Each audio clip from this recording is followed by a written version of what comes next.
Alcatraz prison is surrounded by water on all sides. The most secure prison. In this video, we will see the most dangerous escape in history. Let's start from the beginning and get to know Alcatraz prison. Located on a secluded island in the middle of San Francisco Bay, Alcatraz prison, known as the Rock, has held prisoners since the Civil War. But in 1934, at the height of the Great War on Crime, Alcatraz was refortified to become the most secure prison in the world. Its eventual inmates included dangerous enemies like Al Capone, pictured, and George, Machine Gun, Kelly, criminals with a history of escapes, and the occasional odd character like the Birdman of Alcatraz. In the 1930s, Alcatraz was already a terrifying place, surrounded by the cold, raging waters of the Pacific Ocean. The redesign included stronger iron bars, a series of strategically placed guard towers, and strict rules, including dozens of prisoner searches a day. Escape seemed nearly impossible. Despite the difficulties, from 1934 until the prison closed in 1963, 36 men attempted to escape 14 times. Almost all were caught or did not survive the attempt. However, the fate of 3 particular prisoners remains a mystery to this day. Here is their story. Let's get started on the most dangerous escape story in human history. Prisoner Frank Morris. Photo. Frank Morris arrived at Alcatraz in January 1960 after being convicted of robbery, bank robbery, other crimes, and repeated attempts to escape from various prisons.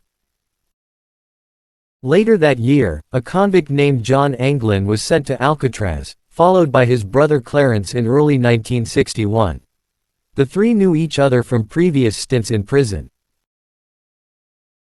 Assigned to adjacent cells, they began to devise a plan to escape from this prison, but escaping from this prison is impossible because imagine the prison is an island and imagine the water surrounding the island is very cold water at a temperature of -degrees, so if they survived the escape, how would they survive the freezing and cold water?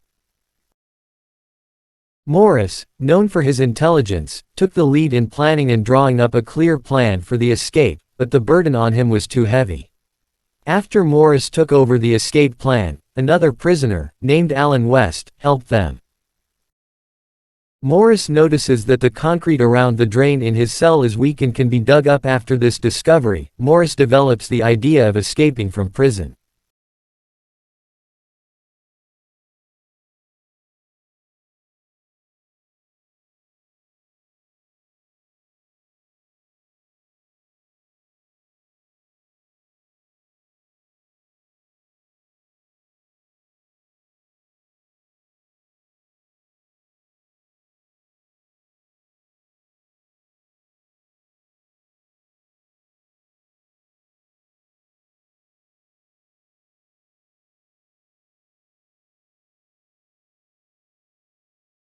Over the next few months, Morris, the Anglin brothers, and Charlie Potts dig up the concrete around the drains.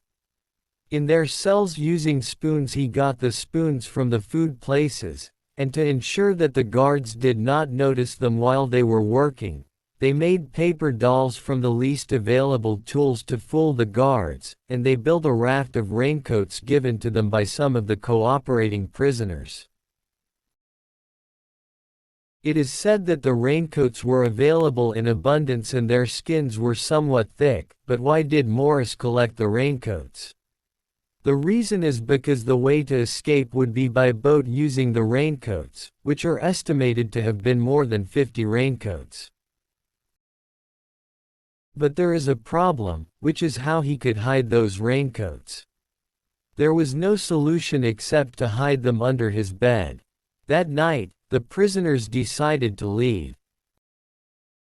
Morris, the Anglin brothers and Charlie Potts planned to meet in the service corridor between the cells and escape. But here the worst thing in the story happened. Imagine that you plan for months and dig for months and get tired and you cannot escape. Charlie loses his temper and fails to meet with his friends because he was unable to dig the concrete around the drain hole in time and returns to his bed sadly. Carrying the escape equipment, Morris and the Anglin brothers reach the roof and avoid the searchlights. From there, they rush down the side of the building into the prison yard, climb over a barbed wire fence, and make their way to the island's shore, where they inflate the raft. The three men leave Alcatraz, partially submerged in the water, and cling to the raft, using their legs as the main thrust. On June 12, 1962, a routine early morning bed check turned out to be just the opposite. 3 of the prisoners were not in their cells: John Anglin, his brother Clarence, and Frank Morris. In their beds were cleverly made dummy heads made of plaster, skin-colored paint, and real human hair, which apparently fooled the night guards. The prison was locked down, and an extensive search began. We were immediately notified and asked to help. Our San Francisco office directed offices around the country to check for any records of the missing prisoners and their previous escape attempts. All 3 succeeded. We also interviewed the men's relatives, compiled all their identification records, and asked boat operators in the bay to be on the lookout for the wreck. Within 2 days, a bundle of rubber-stamped letters related to the men was found. Later, some pieces of wood resembling paddles and pieces of rubber inner tube were found in the water. A homemade life jacket was found. Many have gone to great lengths to prove that the men could have survived, but the question remains, did they? They did. Our investigation at the time concluded otherwise, for the following reasons: Gulf crossing. Yes, the young men had managed to swim more than a mile from Alcatraz to Angel Island. But with the strong currents and cold Gulf waters, the odds were clearly against these men. 3. If they had made it by land.